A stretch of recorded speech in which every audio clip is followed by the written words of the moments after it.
चतुष्पद पदासन भी कहा जाता है। सबसे पहले आप अपने पैरों के बीच आरामदायक अंतर बनाते हुए अपनी पीठ के बल लेट जाएं। अपनी दोनों हथेलियों को जमीन पर इस प्रकार रखें कि उनका मुख आसमान की तरफ हो। इस आसन को शवासन कहा जाता है। अब अपने दोनों पैरों को जोड़ें, फिर अपने पैरों को मोड़कर अपने कूल्हों के पास ले आएं। फिर अपने दोनों टखनों यानी एंकल्स को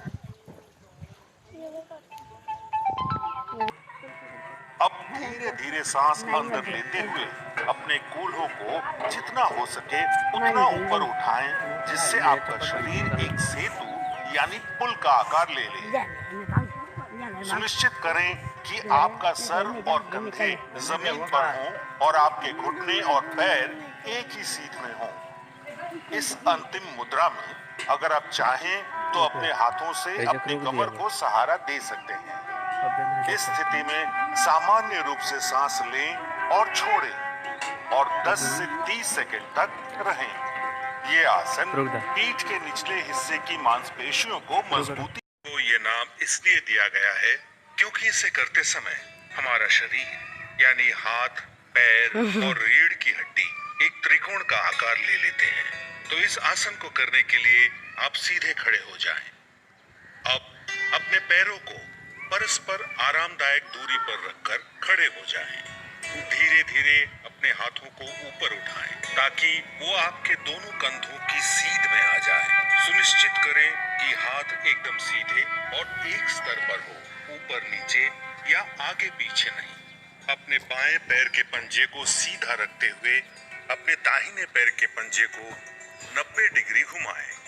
अब एक लंबी गहरी सांस लें और फिर धीरे धीरे सांस छोड़ते हुए अपने शरीर को दाहिनी ओर कमर से झुकाएं।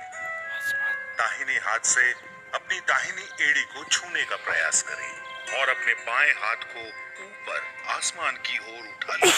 हो सकता है आप में से कुछ अपने हाथ को अपनी एड़ी तक ना पहुंचा पा रहे हो, तो ऐसे में अपने हाथ को वहीं तक ले जाइए जहां तक आपका हाथ बिना किसी तनाव के पहुंच सके। इस स्थिति में कुछ देर आराम से रहें। सामान्य रूप से सांस लें और छोड़ें। पूरे शरीर में आराम को अनुभव करें। अब धीरे धीरे सांस अंदर लेते हुए वापस ऊपर की ओर आइए और अपने दाहिने पैर को सीधे कर लीजिए। अब अपने बाएं पैर के पंजे को घुमाएं और दोबारा यही आसन अपनी बाईं तरफ से दोहराएं। ये आसन जितना सरल है उतना ही उपयोगी भी है। ये आपके कमर की मांसपेशियों को मजबूत बनाता है और आपको चपटे तलवों यानी फ्लैट फुट की समस्या से भी बचाता है। अर्ध चक्रासन। इस आसन को करते समय आपके शरीर की स्थिति आधे चक्र जैसे यानी पहिए के समान गोलाकार में आ जाती है। इस आसन को करने के लिए सबसे पहले सीधे खड़े हो जाएं और अपने दोनों हाथों से अपनी कमर को सहारा दें।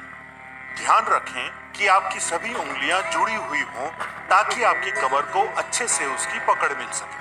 अब एक गहरी सांस लेते हुए धीरे धीरे अपने सर को पीछे की ओर झुकाएं। सर को इतना झुकाएं कि आपको आपकी गर्दन की मांसपेशियों पर खिंचाव महसूस हो। सामान्य रूप से सांस लें और छोड़ें। इस स्थिति में 10 से 30 सेकंड तक विश्राम करें। अर्ध चक्र से पहले आपको मकर आसन की मुद्रा में आना होगा, जिसके लिए आप जमीन पर पेट के बल लेट जाएं और अपने पैरों को एक दूसरे से दूर रखें। अपने माथे को अपनी हथेलियों पर रखें और अपने शरीर को आराम दें। अब मकर आसन से आगे बढ़ते हुए अपने दोनों पैरों को आपस में जोड़ें।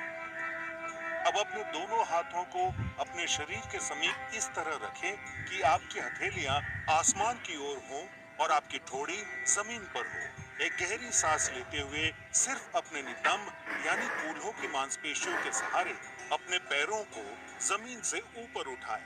आप अपने पैरों को सिर्फ उतना ही ऊपर उठाएं जितना आप बिना अपने घुटनों को मोड़े उठा सकें। आप पैरों को ऊपर उठाए रखने के लिए अपनी बाहों का सहारा ले सकते हैं, जिससे आप अपने शरीर को स्थिर रख सकें।